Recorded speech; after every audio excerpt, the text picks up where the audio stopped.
tool. That was the only way the students could communicate with the professor. That's neat. Um, I thought snail mail. I'm sorry. No, in India, I have seen like there used to be programs on radio and television for the online university when there was no internet. So every day, like every night at 10 p.m., we used to sit around the radio and listen to the lecture. Huh. And every day they used to have in every subject, they used to deliver a lecture about a topic. And next day in the morning at 10 a.m., they used to show. On the professor used to tell on television. So I guess that You can was do also, that. yeah. And we thought that was We high didn't tech. have an internet. And now anything. kids complain, I'm bored, when they have all this technology. Exactly. It's so much wealth, so much available out there. More than ever before. They're Right. just overstimulated, I guess. You know, our students now have access to the Library of Congress. Yes.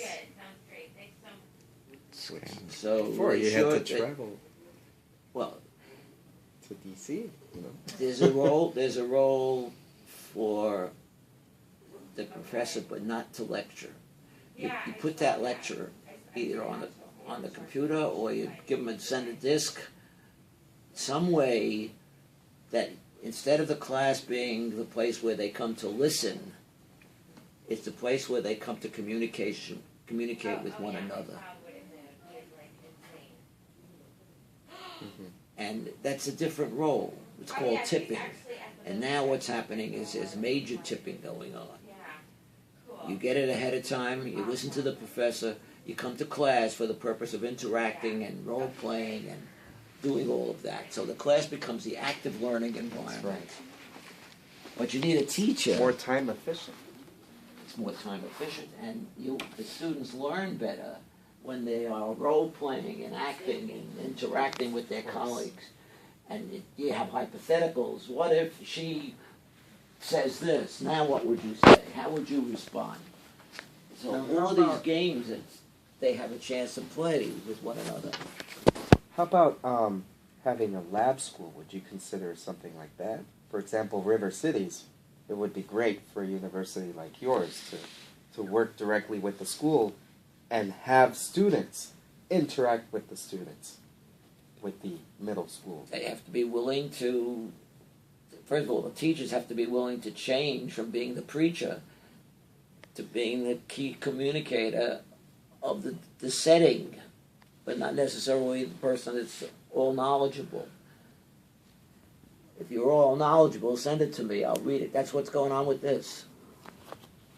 This is a woman who is responsible for putting together B Schools, Inc.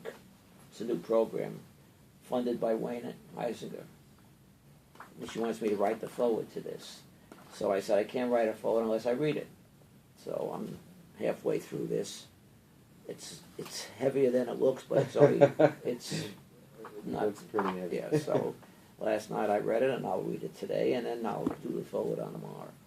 So she's now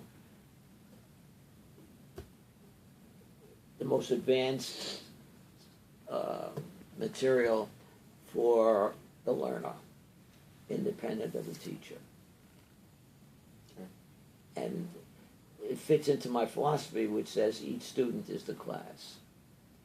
And time should be a variable. So you take into account the variability in the learning population. But you never fail a kid. You reinforce the positives. Right. So you get away from semesters and all. Learning is a continuing process. All the time. There's a cartoon that I love. It's in Spanish.